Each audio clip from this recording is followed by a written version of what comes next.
Welcome back, everyone. This is the FloTrack podcast. I'm Kevin. And that guy right there is Gordon. He is back. He's not going to hit on the desk this week. I literally just hit on the desk when I said that. Oh, Gordon. That's something we need to improve upon. What's wrong with when I hit on the desk? They hear it. It gets picked up by the microphones. But then it's like a surround sound experience. No, it just sounds like someone's hitting the desk the whole podcast. We're going to try to cut that out. I'm just talking about incremental improvements we can make to the show now that we're in the studio. I won't hit the desk. We're back in the studio. We're back in person. Gordon was on vacation. Now he's here. But we're live. So if you're watching on YouTube, drop us a question or comment. I'm excited to have you back, Gordon. Welcome. So we recorded our podcast. I just hit on the desk a little bit. Yeah. We recorded the podcast, the Wednesday podcast on a Tuesday from my hotel room in Houston. But we premiered it like it was live. Do you think people in the chat were like, why aren't they talking to us? Well, I think they would have, except I think at the beginning, didn't we say this isn't live? Yeah, but if you tune in like halfway through. Oh, I have too much respect for the chat. Oh, yeah, they would have been really frustrated. To be like, hey, what's going on? Because we were talking about different athletes and whether or not they're going to PR or not. It was a good topic. I enjoyed that topic. I think we should do that again. Let's do it right now. One more athlete each. One more. Okay, go. You go first. Okay. In 2023, will the following athlete run a personal best? That athlete being... Am I going or are you going? Okay, no, that athlete being... You have to pick an athlete. Go. Matthew Centrowitz. Will he set a PR? No. Okay, season's best. Will he set a season's best in 2023? Yes. No, will he... He will. Good one. Great segment. Okay, no, okay, I'm changing the person. I know this is caught off guard. Paul Chelimo. No. Really? I'm Mr. No in this game. That's what I've learned. You want one more from me? Yeah. Give me a sprinter. Femke Bol. Yes. Ooh. Interesting. Yeah, for sure. Okay. I guess it's a long way to go to get to Sydney. So yeah. You could set a lot of PRs between yourself and Sydney McLaughlin. We should mention... I think all the sprinters will PR and all the distance runners will. That's basically how it works. No one PRs in 2023. Yeah. If you're running over an 800 meters, you don't PR. If you're running under 800 meters, PR central. I still think it'd be great if Donovan Brazier PR'd. That would... That's my one wish for 2023 about PRs. If I get any PR in 2023, it's Brazier. That would be incredible. That would mean so much. There's no ways PRing. 142, what is it, 142.1? Three, I think. And then you got career, too. As I mentioned. One of the two of those guys needs to PR. This show brought to you by Goodr Sunglasses. Gordon, check them out. Modeling them for those of you watching. Purveyors of sunglasses made for anyone who enjoys putting your body through hell and back. All different types for sprints, 5K, marathon, ultra, trail, track. All for $25 or $35. The website is Goodr.com. $25 active sunglasses for anyone. You know how active Gordon is. He's on a soccer team. He's lifting weights. He's doing box jumps. He's dunking, and he's wearing Not Goodr. Dunking yet. Almost. TBD dunking. Dunking golf balls? I'm doing a tennis ball this week. Okay. Potentially dunking. Yes. Potentially dunking. With the sunglasses on. I'll dunk with the sunglasses on. That would be pretty cool. We have to sell that, though. They're all about creating fun, fashionable, and functional sunglasses for everyone that everyone can afford. Excuse me. It's my turn for the ad read? Yeah, go ahead. You know what the problem with sunglasses are? What are they, Gordon? One, they're expensive. Two, they're ugly. You could be ugly, you put them on, still ugly. They're over-engineered. But the Goodr solution, that's right, not the good solution, the Goodr solution is they're affordable, they're stylish, they're all performance. Free U.S. shipping if you spend over $50, so buy 2 pairs. 30-day free returns, 1-year warranty, 100% carbon neutral, 1% for the planet. Find your pair at Goodr. That's GOODR.com. No slip, no bounce, all polarized, and all fun. There it is. Gordon showing off the Goodr sunglasses. And I can still read my laptop screen with the glasses on. So if you're working outside the glare with the sunglasses on, you can still type in your next novel with the glasses on. That's what Gordon's working on. I'm working on a novel. So if you're watching live, comment in the chat. Massimo, first one in. He says, I finally beat Tampa Eagle. So Tampa Eagle, what's happening, man? Slacking. One show losing streak. I was going to say one race losing streak. Yeah. One show losing streak. One show losing streak for Tampa Eagle. Yeah. Not looking good. All right, let's get into Chicago Marathon, and then we'll touch on a bunch of other topics. We got a lot of stories today. Yeah. To cover. Surprisingly, too, for October. Yeah. October surprises, right? That's what they say. A Friday in October. We got some stuff to talk about. Let's start first with Chicago Marathon. It takes place on Sunday morning, live on FloTrack For- for... Canadian and Australian viewers. All right. So Canada, Australia, your moment is now. We want to talk about the women's side and the men's side. We want to talk about the Americans because there are some big name Americans in here as well. We'll start first with the women. The favorite, Ruth Chepngetich. Remember last year she came in with a PB way better than everybody else's, and she got out to that huge lead. She still won by a large margin, but the gap shrunk over the final miles. Same situation here. She's the only one who has a personal best under 220, and she's run 2:17.08. She's one of the fastest women in history. I think she's going to go for it again, Gordon. I think she is, whatever shape she's in, I think she's trying to put her best race out there. She's not just trying to win. She's going to try to run as fast as possible. So maybe she's thinking, hey, I just saw a woman run 2:15 in Berlin. Maybe I can match that. Bridget Koskai's run the world record on this course in Chicago. So we know it's a fast course. So I think Chepngetich is going to really go for it. If you're looking at a rival or someone who can match her, potentially Rudy Aga could be someone. But there's a lot of women. This sort of looks to me like a Berlin field, except you have one person who's quite a bit better than everybody else. But you have a lot of women who are right at 220, 221. I made the mistake of thinking those women, if they broke through, would be like 219. And whoopsie daisy, they ran 215 and even faster. So don't count anybody out, but I still think Chepngetich, big favorite. I think the way that she does lose, though, is similar to last year, where she goes out so fast and really risks it and falls apart in the back half, and someone comes up and gets her. We do a little bit of analysis here. This is the Gordon Mack analysis. So This is how you figure it out. So the altitude for Kapsabet, Kenya, which is where Chepchirchir lives. Chepchirchir or Chepngetich? Chepchirchir. Okay. You're going deep into the... Okay. Continue. Well, I should do Chepngetich first. Yes. I was going to say. Okay, Chepngetich. Yeah. So Chepngetich, she lives in, how do you say that word? Ngong, Kenya? Yeah. Ngong, Kenya? I mean, I'm not sure, but... Ngong, Kenya's altitude, 6,434 feet. Remember that number. 6,400 and something. 6,434. Okay, I'll write down. Okay. And then who do you say is the number one rival? Aga. So Aga, they don't say where city she's from. Okay. It's just general Kenya. So the average altitude in Kenya... The Gordon analysis is faltering here. ...is 5,500 feet. Mm-hmm. That's where Nairobi is. So let's say she's on the capital. I think with that, if you're training at higher altitude...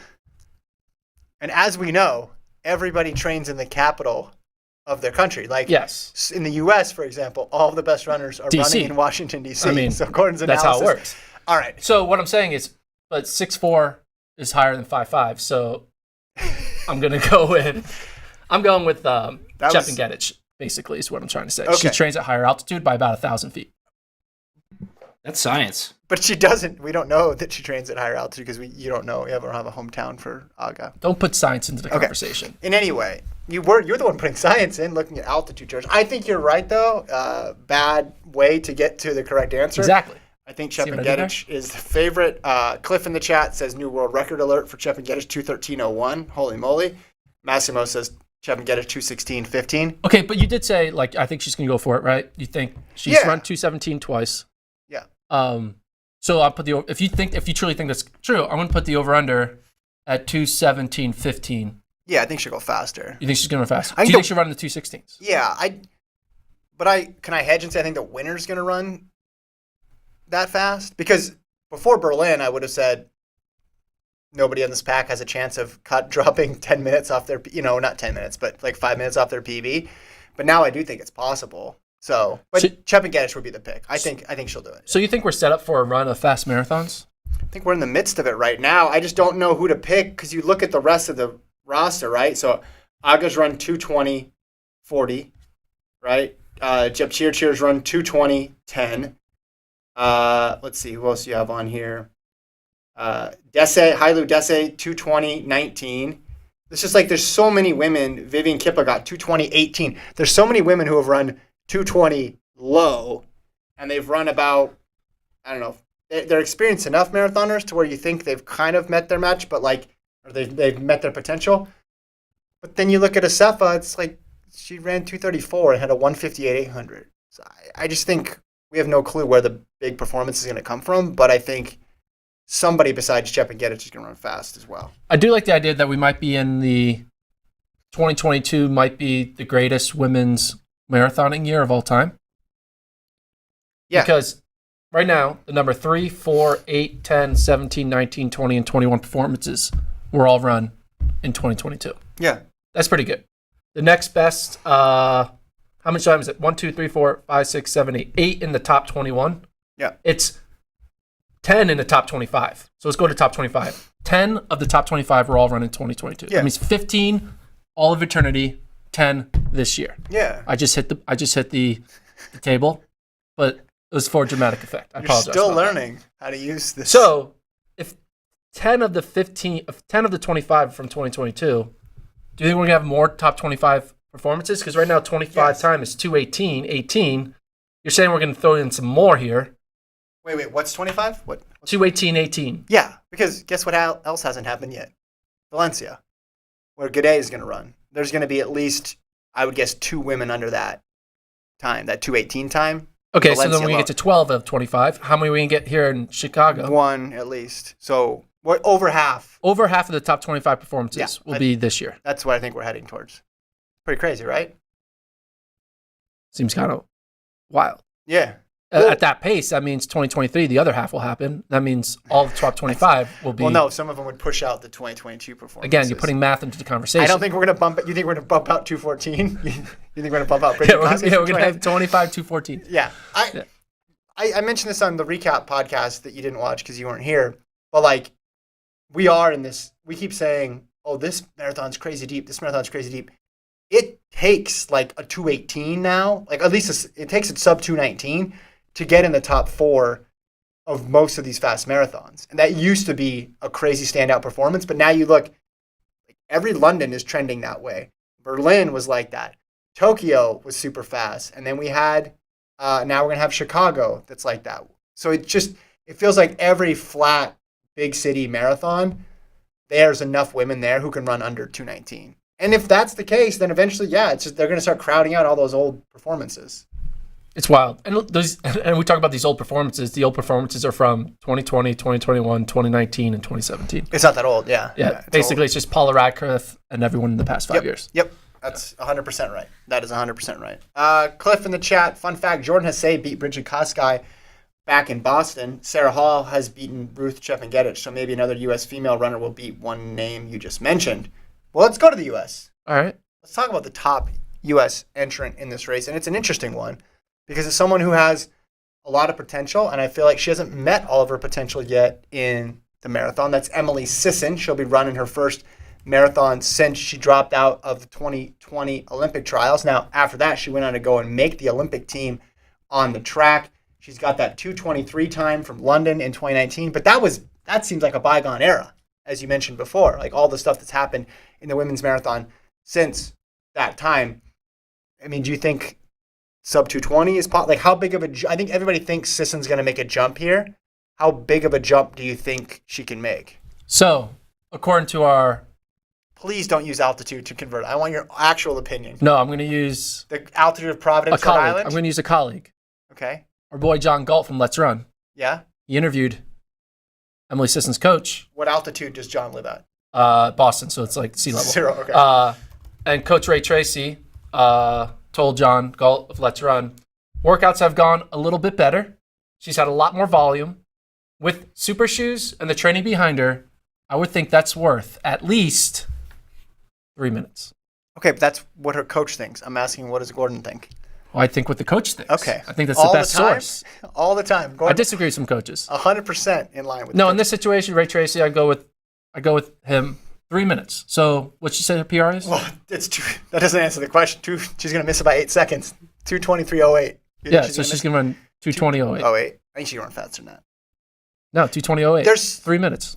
There's PRs that don't match, and this is a PR that doesn't match for Sisson. She's better than that PR. Because if she had been running marathons all the time, and if that Olympic trials wasn't on that Atlanta course that was super hilly, she needs more shots at it. That would be a good segment. PRs that don't match you. Yeah. Like we just take athletes and be like, is your PR make sense or not make sense? Sydney's Open 400 Does not make sense. Doesn't count. Sydney's 400 hurdles does not make sense That's either. a different reason, but yeah. Yeah, I mean, do you think she's a 220? Like, no, she's fast. Yeah, she should run 220 at least. Think about it in the context of not just the United States, but the world. Yeah. We're talking about people running 215, 216, it taking a sub 219 to get on a podium or top 5 in a major marathon. Like, Sisson's good enough, like, relative to the rest of the world, to run those types of performances. It's just a matter of doing it. But yeah, 223 compared to, that's 8 minutes, 7 minutes behind. Like, she's a lot better than that. We'll talk about it with the men's side too, but I think we're going to see sub 220. Okay, so over under 4.5 place.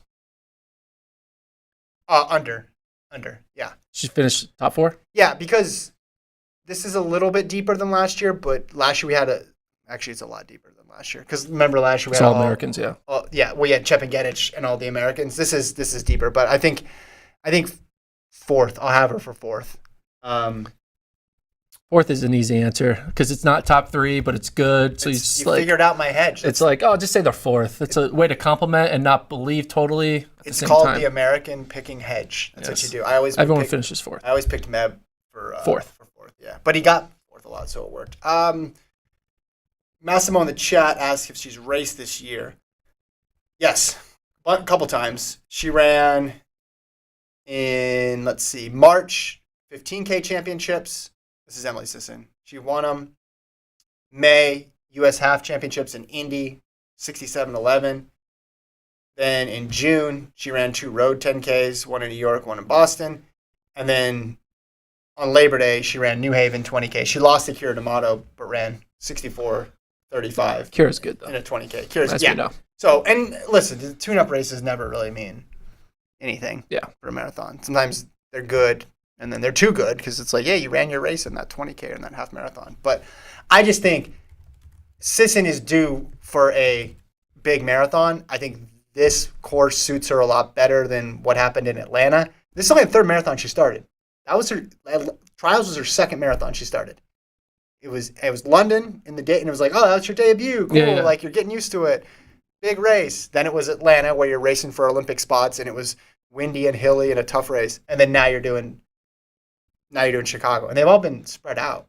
She goes 2019, like they've never been in like back-to-back seasons either. So I think we're due for a good one from her. Like she's in great shapes. Like look at how fast she ran the 10. Yeah.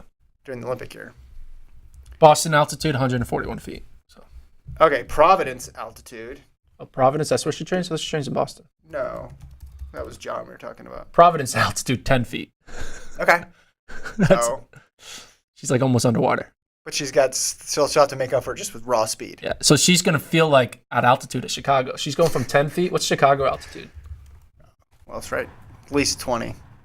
Chicago altitude. Uh-oh. What do we got? 597 feet. Wow, really? It's going to feel like Flagstaff for her. She's not be able to breathe. Through a straw, man. Going from 10 feet to 597. I hope somebody says that at some point. They couldn't deal with the altitude Couldn't do it in Chicago. It's too much, man. Lungs are burning like kerosene. All right, men's side of things. A couple names I want to mention. Internationally, Tura, reigning champion. He beat Rupp last year. Solid runner. We got a lot of 204, 205 guys in here. So Bernard Koech, Seifa Tura, Stephen Kissa, Herpasa, Benson, Kiprutu. There's a lot of guys who can win this. I guess you'd say Tura just because he won last year, got 6th at World Championships. Not terrible, not great, but everybody in here has holes in their resume. But the person that Gordon wants to talk about is... And you want to talk about. Don't put us on me. I've talked a lot about him already. So You've been talking about him okay. more than me. Mantz. Are you going to give me an idea of what Mantz can do, or are you going to look up what his coach said about him and then just repeat it? I'm going to look up the altitude. What's Provo altitude? A lot of altitude. No, okay. Mantz. Yeah. Okay. We've been hyping this up. Everybody has, not just us. Here's the thing. Have we been hyping it too much? Provo altitude 45-51. No, and I can tell you why, but I'll let you go. Because I'm starting to get a little bit concerned that like before this guy's even run a marathon, we're like just saying like you're the next Galen Rupp. and we're just basing it on like, hey, good grinder in cross country, he's going early to the marathon, so we feel like he's still in his prime. So prime, we always looking for the prime guy to go into the marathon early, like Orion Hall did. And it worked. It worked. Galen Rupp did it later. It still kind of worked. Yeah. And I just think we kind of are just searching for the next guy, and we have nowhere else to look. So we're like, it's you, and we don't really know. Like, how do we actually know that Conor Mantz is the next guy? I think he is, for the record. Yeah. But I'm starting to like hedge myself, and I'm trying to think like, Okay. First, sorry for the tapping. Do we need to cool it down a bit before do we need to watch the race before we anoint him? Of course, because if he runs 2:12, then it's all going to seem foolish. But here's why he's closer to Hall and Rupp than all the other people we get excited about. I was about to like say some names, but that would be embarrassing. Well, that would be harsh to them. Because here's the thing. All those other names are either moving to it way late in their career, like they were good on the track, but a long time ago, or they went to it early in the career because they weren't good enough on the track. Do you know what place Mantz got in the 5,000 in the Olympic trials last year? Fourth in the 5,000 at the Olympic trials. And then this year he's running a marathon. Do you know what Conor Mantz was thinking about doing in 2020 before he got hurt? What? Running the Olympic trials marathon. Remember, he was going to run it. He qualified in with the halftime. Sure. So he's been thinking like a marathoner and training with that in the back of his mind for a couple of years now, while at the same time posting elite 5,000 meter times and elite 10,000 meter times. That's why this is different. I thought you were going to say something different. What? You're like posting elite tweets. The elite tweets are just Instagram top flight posts. TikToks all the time. So that's why this is different. Okay, Now, yeah, it is. Could it go horribly wrong Yeah. like a first marathon does for a lot of people? Of course it could, right? A marathon humbles everybody. But this is why the hype is appropriate in this case. You know what I'm looking forward to? Seeing Conor Mantz's face in Chicago wind. Well, Conor Mantz at mile 6 is going to look like he's ready to tap out. Yeah, he's always if you just just look keep at going. any face of Conor Mantz, he's always like squinting and struggling, mouth open, showing his teeth. Yeah. Add in Chicago wind. How do you know it's going to be windy? Are you saying it just because It's it's the called windy sea. It's Yeah. not. Chicago wind is Hold into on. that Colt, face. Colt, weather We're going to have report. some great Conor Mantz face moments. I need a weather report from Colt. Is it actually going to be windy in Chicago on Sunday? Hold on, I'm pulling it up. All right. No, the Mantz face, I think, adds to it. Yeah. Imagine your competitor running next to him. You look over, you're like, oh, man, I got this guy. And he's just like, no, and this is then normal. 2 miles later, he looks the same. It's resting race face. Yeah, he's like a sphinx. I mean, except like if the sphinx was like showing pain instead of showing nothing. So It's very confusing. It's actually, It fooled me in low cross. key is a legit competitive advantage because people go off of body. Yeah, you want to be one of the two extremes. You either want to be super calm like Kipchoge, But dying. because it psychs them out. Yeah. Like, oh man, this guy looks super composed. Or you want to look like you're about to keel over, and then you don't. Like Centro is a very He's on the Kipchoge side. Kipchoge side. Yeah. And then Mantz is on. Who else is like a Mantz that always shows like looks like they're dying? Nico Young Nico Young, yeah. looks like he's cooked. There was a few other. There was some female runners that were like, I always thought they were like about to fall over, but they were just able to grind it through. Yeah, I mean, listen, like that's been his persona. Like his persona has always been he's a marathoner. Yeah, like a marathoner in training. He raced aggressively, and we always had this idea that like he didn't have a kick, he didn't have closing speed. But I mean, he got fourth at the Olympic trials in the 5,000. You have to have some closing speed to be able to do that. And we're not talking fourth at NCAAs. It's fourth at the Olympic trial. It's not even fourth at USA's off year. It's not fourth at USA's on year. It's fourth at the one that everyone wants to make. Right, this is the Olympic trials, right? Olympic trials. Do I have that right? Yes, you do. Oh wait, no, hold on. USA's. Oh. Hold on. Olympic trials, he was 8th in the 5. Ooh. Hold on. 4th in the 10? 5th in the 10. 5th in the 10. My apologies. He was 4th in 2019? No, he was 4th this past 2022. Oh, 4th in 2022. Everybody wanted to make that team too. Okay, Did I say Olympic trials or did I say? You said Olympic trials. All right, let's redo that segment. We'll cut it from the bit. We're not going to cut it either. He was 4th at USA's in the 5,000. 13:10. Who finished in front of him? Fisher? Pretty good.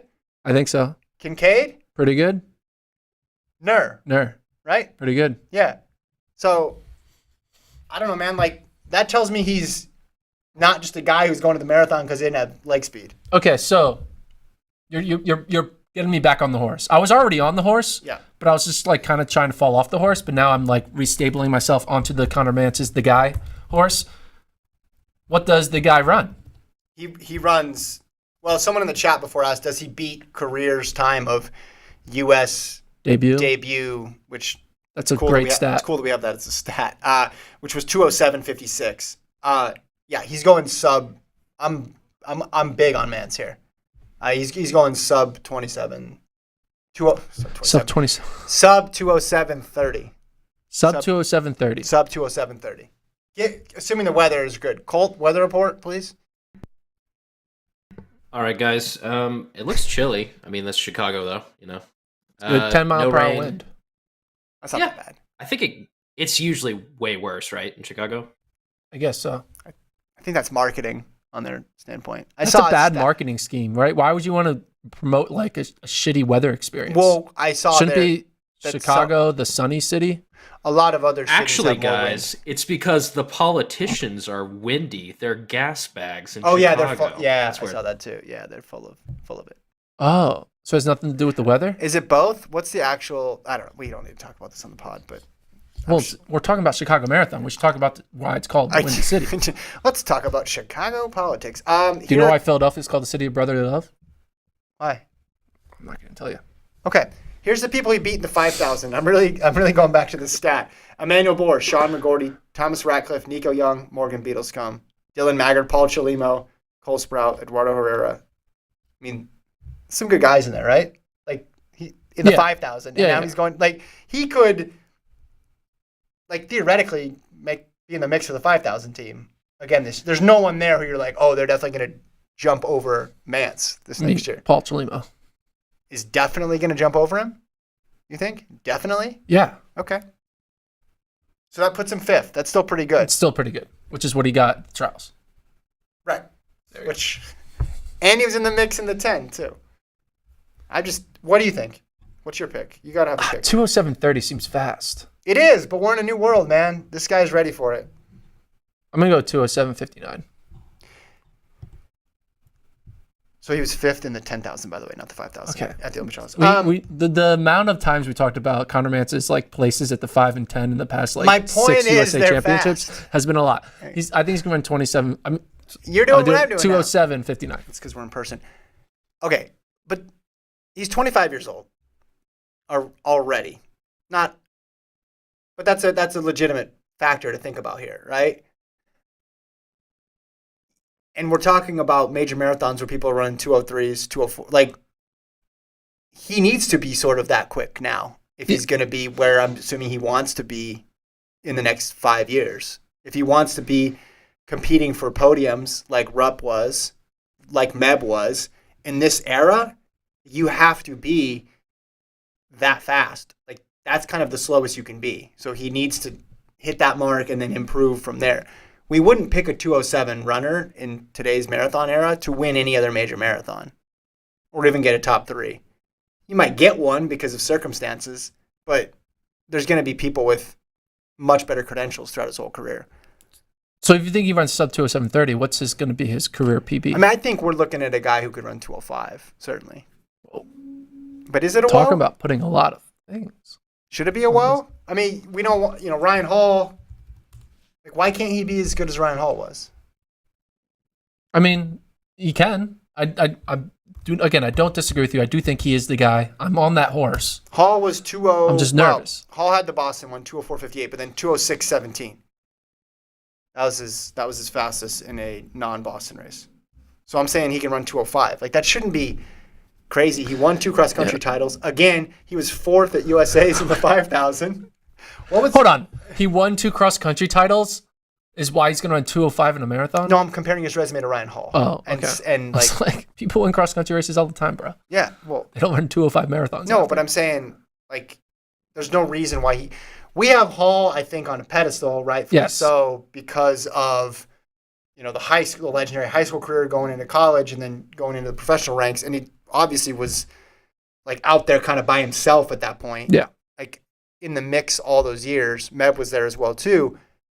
And he made that bold move to the marathon early. I'm just saying it's been a decade. Why can't there be another guy who can do that? And this person, Mantz, looks like the best candidate to do that. And I think I agree with you. And he has the marks to back it up. We'll see what happens. I'm going to look at what Ryan Hall finished at USA. So hold on. God dang it. Before he ran his first marathon? Exactly. Oh. So When did he run his first marathon? Let me tell you that. Okay. He finished. Well, No, hold on.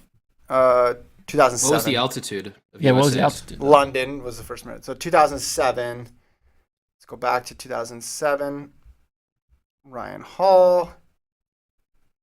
He didn't run. Oh, USA Championships. He got 7th in the 10K, but that was before the. Let's go back to 05. Let's go back to the last major. I mean, that's kind of farther back, but 05. He made the team, didn't he? In 05. Yeah, he won USA's. Oh, sorry, he won NCAA's. Excuse me. He got third, and then went to the World Championships and went out in the heats. So, okay, relatively speaking, a little bit faster, but around the same range, right? What's Hall's PB in 05? 13, 16. All right, over under 4.5 place for Connor Mantz. He gets 4th, Gordon. Right. What do you think? I think he gets like 6th. Yeah, I think there can be a lot of guys in the 205 range and 206 range. So I think he can run under 207.30 and still get it. But yeah, I'm big on.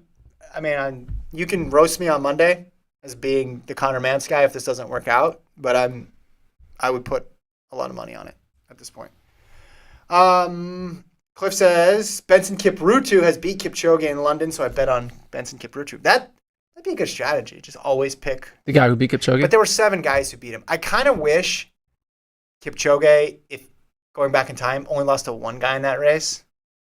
It just would have been more interesting. Like, there's only been 2 people ever who have beaten Kipchoge in a marathon: Wilson Kipsang and this one other. Do you think dude. those 7 people who beat Kipchoge have like a group text? They meet like every year, and it's like a picture of Kipchoge's face as like thumbnail. They Photoshop him into stuff. Like, hey, guess who was last to lunch today? That'd be pretty good. Oh man, that'll be a great group chat to people. I mean, they should. They just like dunk on Kipchoge all the time. Yeah. And then like after Berlin, it was just like quiet. Yeah. It's so and so has left the chat. Yeah, they all left the chat. They're all like just embarrassed. Brent says, "Welcome to the Mantz Zone. His debut in the marathon will be record shattering for a first timer." Record shattering. Agreed. I mean, he only needs to run 207 high. I don't know. Icestone coaching him too. He's been through all that. He's coached Jared Ward. I think everything is aligning for him to make this one good. And not just America good, right? Because there's America good of, oh man, we broke 210. God. And now we're like... Us Americans and salivating over 209s is that's ridiculous. But now that's like even farther in the past because of the shoes and everything like that. All right, let's move on. What's next? Jenny Simpson? Puma. Yeah, so she signs with Puma. I thought she retired. No, never retired. I think she said she was going to go to road racing. I know there was a big interruption to her training due to the wildfires out in Colorado, impacted her residents and her community. And now it looks like she's back, though. It is interesting. She's doing like now I'm on the roads, right? A lot of athletes, there's that crossover time when they're doing both.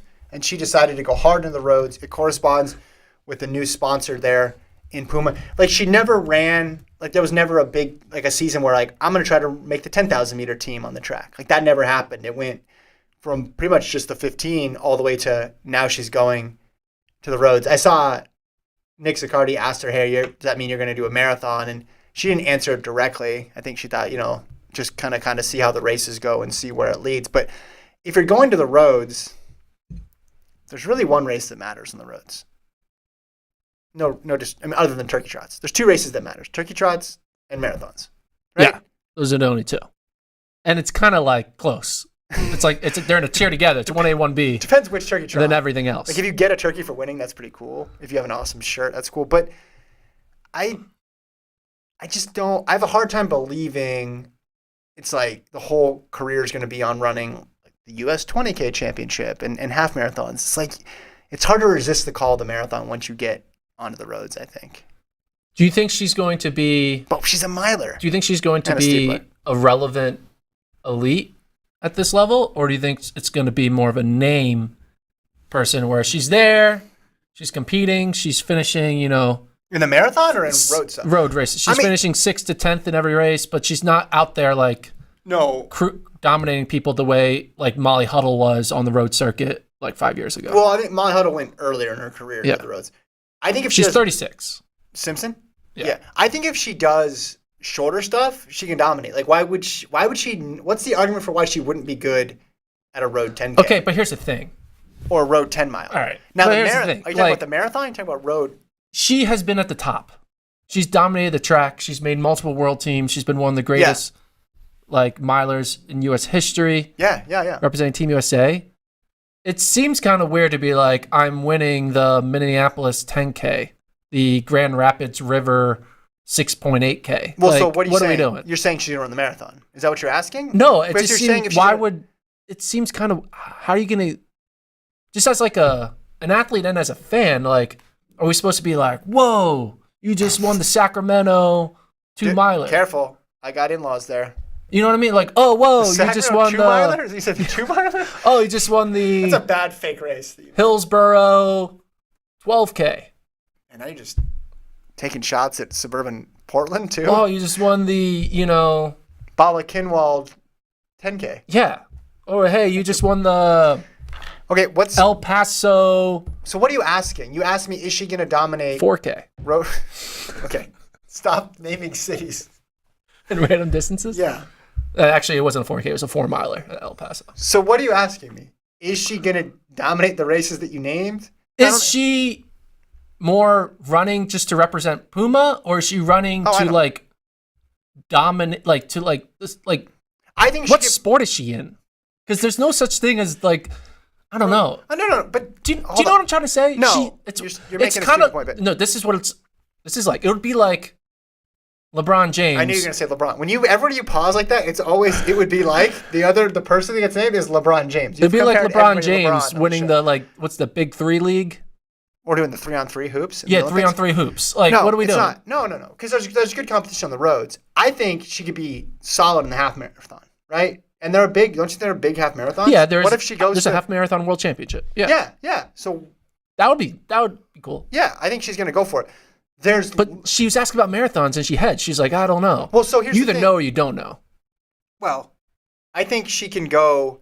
There's more mystery, obviously, of how good she'd be at a marathon. Because that's just we're talking about someone who was awesome in the steeple, but from 2011 to 2019 was a miler, and made all those teams miler, and even into when she didn't make the team in 2021 / 5K runner kind of.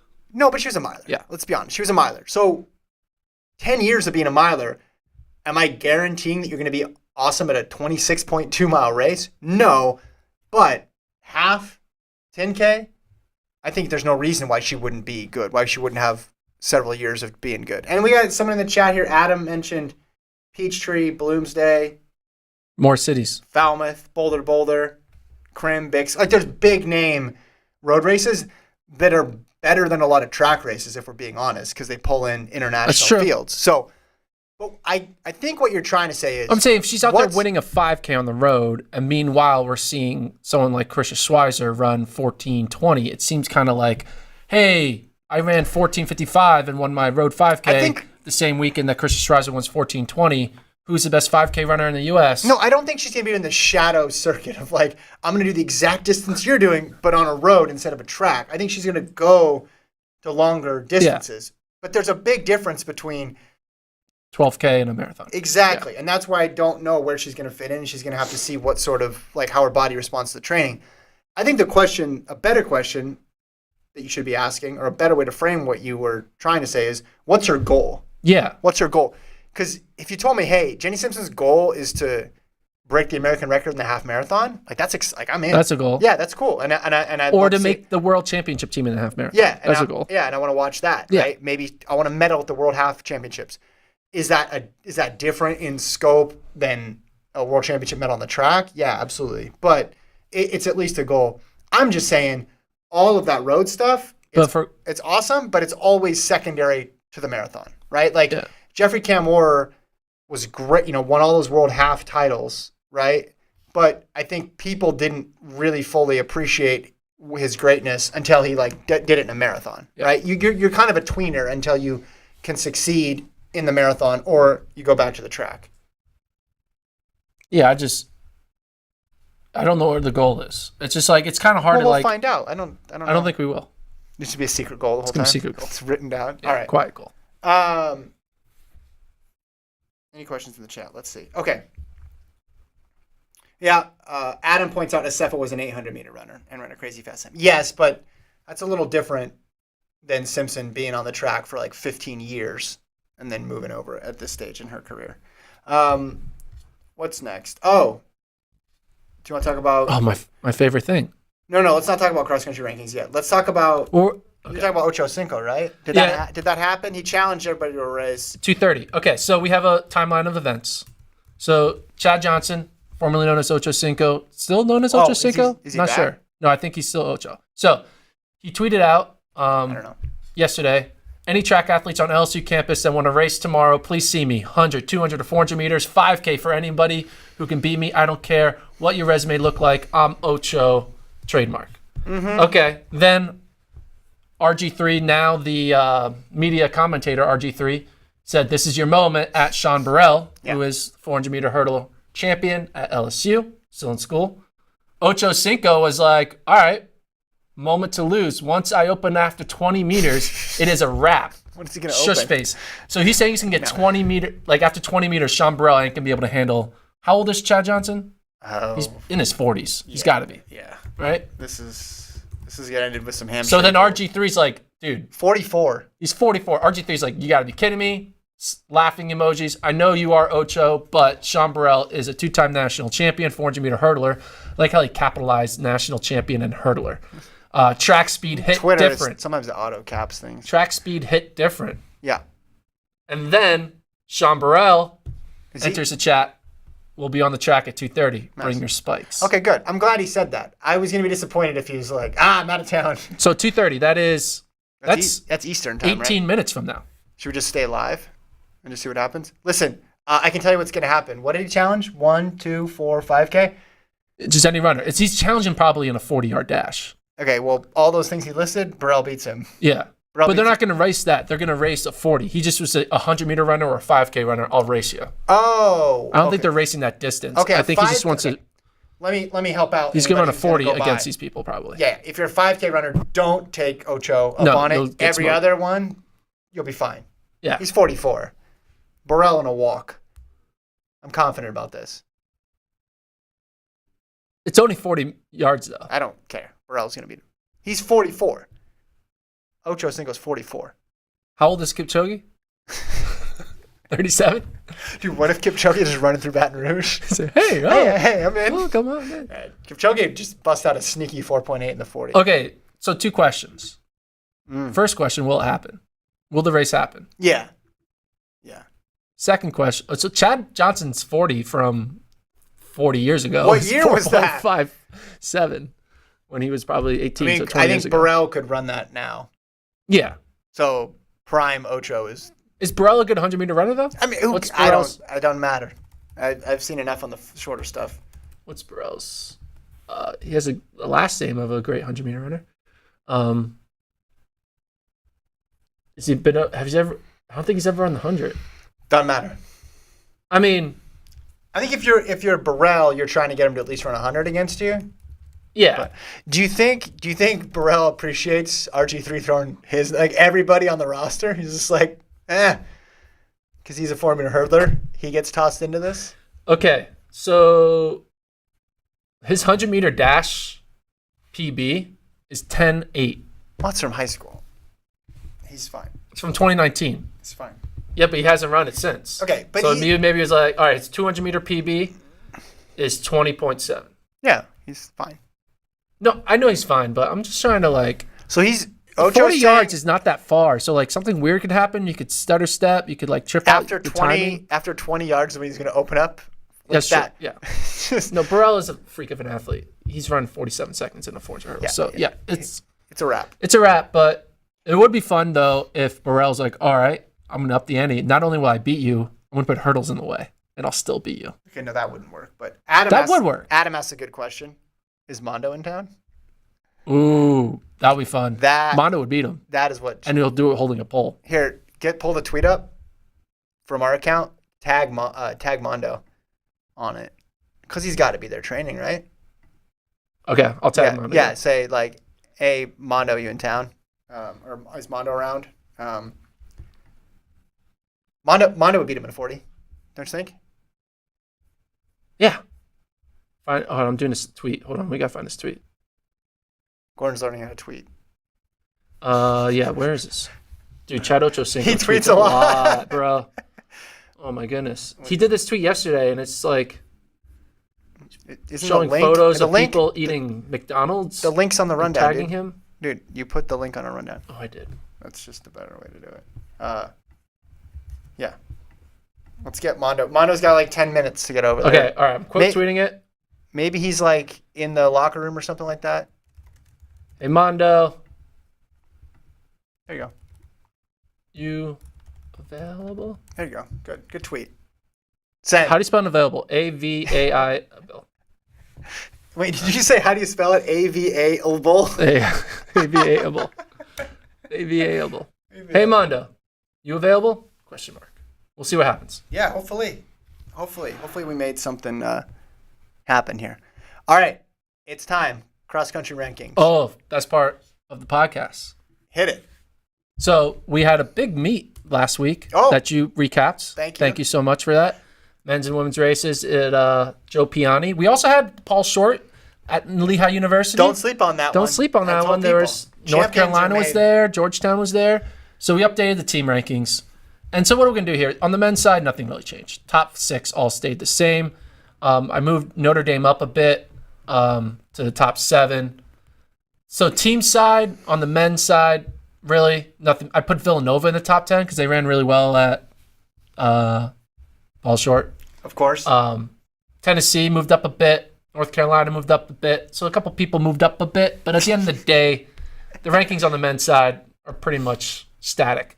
Let's go to the women's team rankings. Yeah, this is interesting, guys. Women's team rankings. This is interesting. NC State stayed at 1. Whoop. New Mexico went from 3 to 2.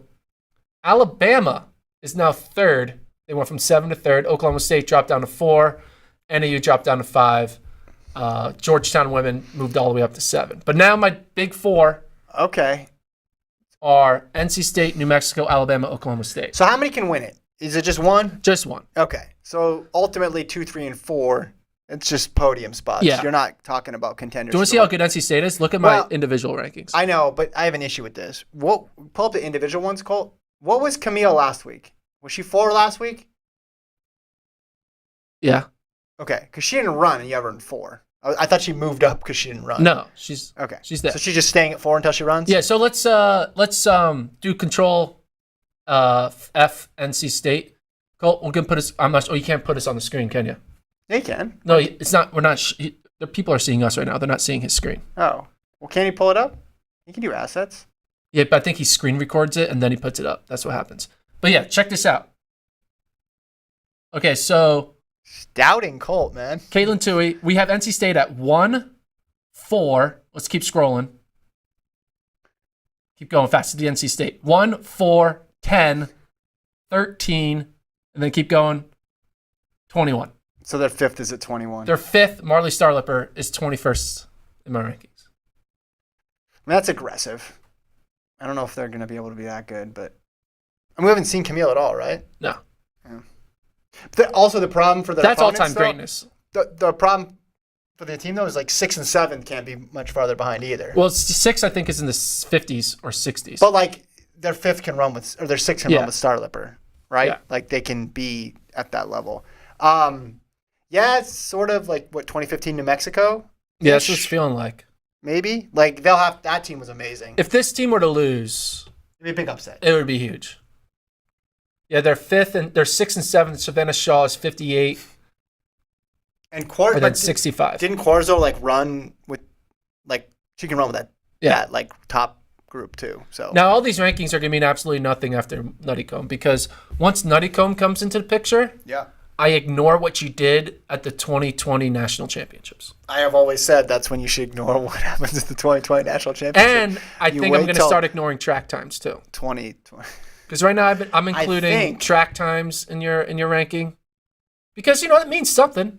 If you have one bad race at like the Bill Dillinger invite, but you're like a 13:35K runner, I'm not going to just count you out. I'll be able to tell you if after Honeycomb, I'll be able to tell you what's what. Yeah, you're just going to look at the results and be like, that's the result. That's No, I'm going to be like, no, you can leave some wiggle room, and then you got to watch the race too, right? Like, did that person just get it out kicked, and that's the margin of victory, or were they like trying to hold back? You got to factor that stuff in. But all things being equal, if you have two people that are pretty similar, but someone's run faster on the track, you got to use something to sell. Yeah, but I put Tui now number one. She wasn't number one last week. She's now number one. I was going to get mad about that. As soon as I saw these rankings posted, I scrolled down, women's individual. I'm like, if he doesn't have her number one, I'm knocking over his microphone on Friday. But it's nice that you think that races matter. It does. The regular season matter. That's good. Row 3, Camille, as we mentioned, 4, then Taisma, Cook. Yeah, I think Tui's. If Chilang gets 2, like that was a 12-second gap. Like she ran away with that thing in the last kilometer. Nothing's for sure, but I see a really hard time seeing Caitlin Tui fall out of the top 5. And like you can say that with every NC State athlete. It's like maybe they're not going to run exactly to their seed, but do you see them falling back 10 points, 20 points? Because they could still win. Okay, you ready for one final conversation about this? Well, here's an interesting conversation. New Mexico, who you have as number 2, correct? Yeah. Their number 1 is behind NC State's 4. Correct? Maybe. No, I'm looking at it. Yeah. I wasn't really asking. Their number 2 is 1 spot ahead of NC State's 5. Now, their 3 and everything are really tightly packed together from there. But that shows the difference. But you could have 4 NC State women cross the line in Stillwater before the second place team has their first runner come across. That's called dominance. I was going to say that, but I was going to do it with like a little dramatic, like local, like that's what we call a domination. Dominance. Okay, here's my last question. Is this Caitlin Tui's final NCAA cross-country season? This is a classic Gordon question. No, it is not. You don't think so? No, I think she comes back. What is this, sophomore year for her? Junior year? I don't know. I think it's junior year. No, I think she'll stay. I don't know where she's at in She school, won though. NCAA Outdoor 5K. Yeah. She if she goes here, she's probably going to win an NCAA cross-country title. She's probably going to dominate the indoor circuit. She'll probably win another outdoor title. What else is there to do? Win it again. Collect that check and go pro. Win it again. I think Abdi Haminur's not back. it's true. I don't know. Again, I don't know where she's at academically. The feeling I got from when we were on campus, like she just really likes being on that team, and they have that's a lot of good people to train with. Yeah. I know a pro group would have good people to train with, but they've collected a nice group down there. So I think she'll stay. I think she'll stay. I think she'll stay. Atomic Punk asks, is Cook in top 5 by the end of the season? Well, one thing that's going to be interesting about Oklahoma State is they're not going to run at Nuttycombe. So all the information we have all the information we have about Oklahoma State is going to be all based off of stuff that happened in September. Because we will have Big 12 results, but that's kind of like it's a small, she's going to win that. What are you going to take from that? So Cook, we kind of know her resume isn't going to change. There's nothing she's going to add to her resume before nationals. So it's all going to be kind of like, what do you think? Kind of really a true freshman like Natalie Cook be this good?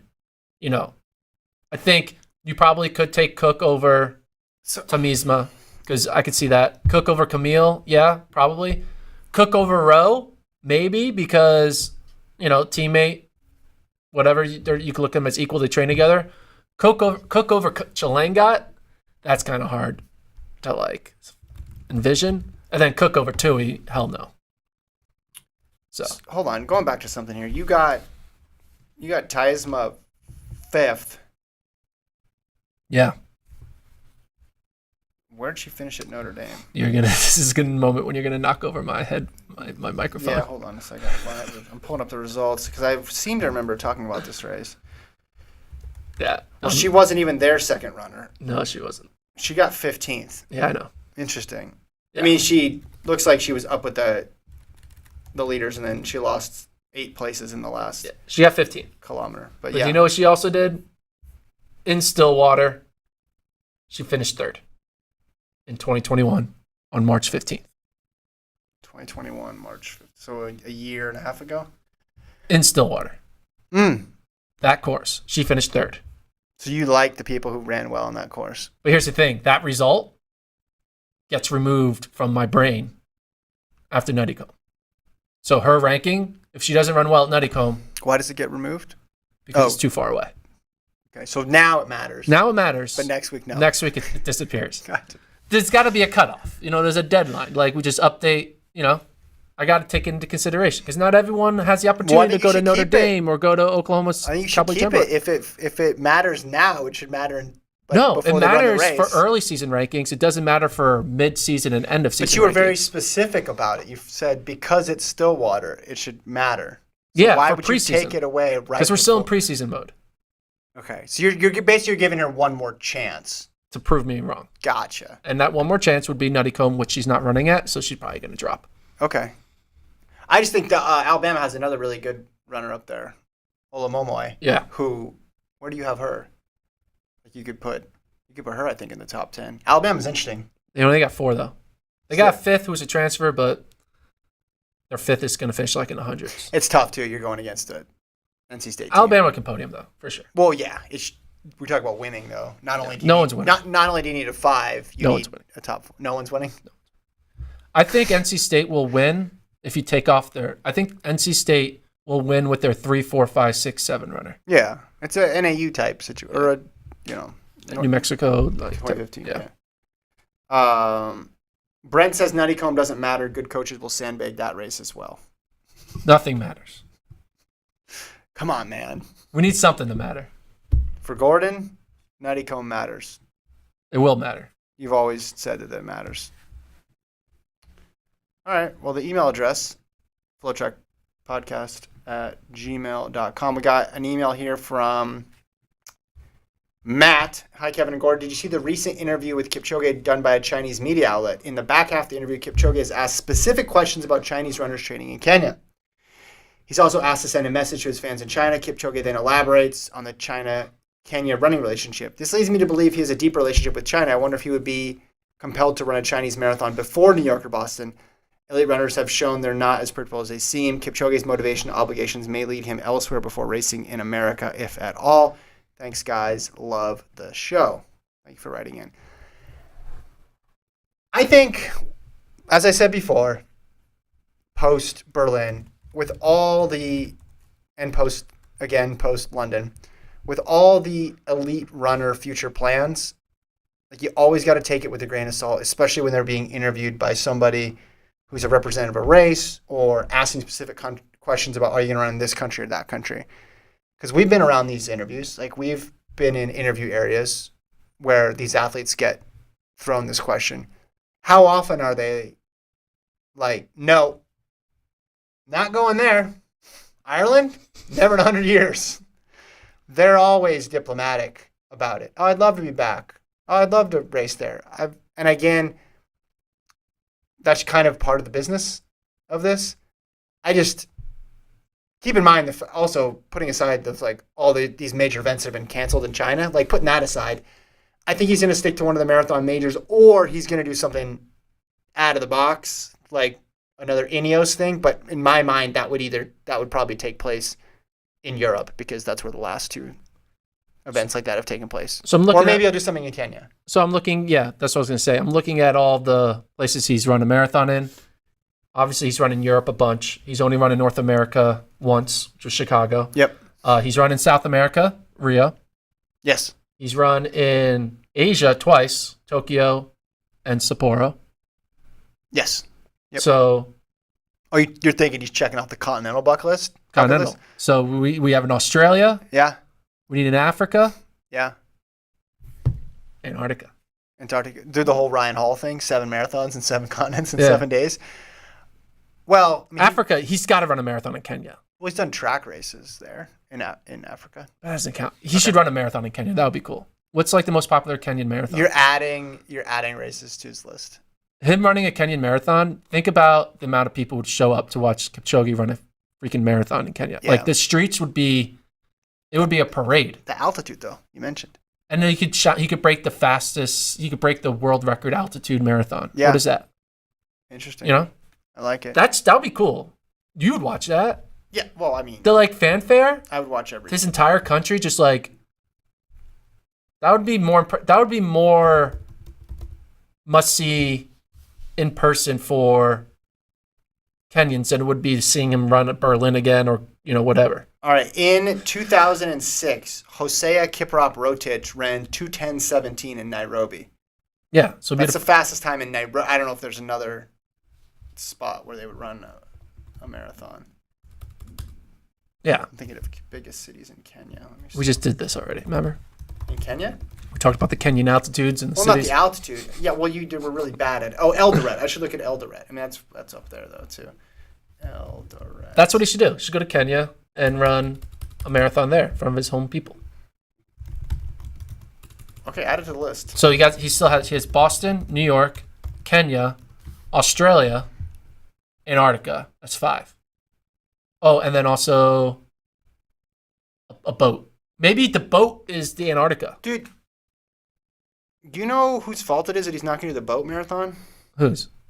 Why? Because you didn't follow up. Yeah. We actually had him on this podcast, Yeah, we did. and he mentions the boat, And I didn't. and you just sailed right by it, and you just went with so. That was a bad pun, bro. Sailed right by it. Come on. That's good. I thought, It was good. and you didn't follow up, and you were. What could Grant Holloway do in the 400 hurdles? Or so? I don't know what you asked him. I'm sorry. I'm not the Okay. best interviewer. I'm working on it. That's going to be one of my 2023 resolutions is get better interviewing. Really? Yeah. I can't tell if you're joking or not. I'm not joking. So it's up there with Dunking. dunking. I was thinking about mine just because my 2022 has been so successful. I'm like, I want to keep the momentum Yeah. going, but I haven't decided yet. I haven't decided officially. I'll have an athletic feed, though. You got to. sure. You have to have. I think the sweet spot is somewhere 2 to 3 resolutions. Because if one's kind of in a rut, you just get going with the other one. What we need on this show, maybe for decorations, we need a Kipchoge to-do list, Yes. and we just keep adding to it. And then maybe one day he'll see it, he'll come back on the pod, and he'll You say, know that. Yeah. "Why is the boat thing on there?" And you'll be like, "This is my moment, redemption." I'm going to make a Kipchoge to-do list. If you guys email us if you have any ideas of what Kipchoge should do. Yeah. Because he needs to run all these marathons. He needs to do the boat marathon. Doesn't need to just be marathons. You could just errands. Yeah. That he needs to do that he hasn't gotten to. Like a to-do list. Yeah. A honey-do list. Yeah, You exactly. just got to get some stuff done. All right. The email address is flotrackpodcast@gmail.com. Anything we didn't get to, we will discuss on Monday. Thanks, everybody, for tuning in. Do you have any? Bottom of the second, Phillies, St. No. Louis Cardinals, 0-0. Just going to do a live Gordon reaction podcast. Hey, you're cheering for my Phillies, right? I am pulling for I think everybody, unless you're in St. Louis, is cheering against the Cardinals. The Cardinals are literally, don't even get me started. Yeah. They are the epitome of worse fan bases. We don't need to. I would rather Got the show, Colt. Got the be show. with a Yankees fan or a Cowboys fan than a St. Louis Cardinals fan. Wow. It's the presumptuous of we do it the right way. Ugh. Yeah. Come on. The right way. All right. We'll talk to you guys Monday. Same time, 12:30 Central from the studio. See you then.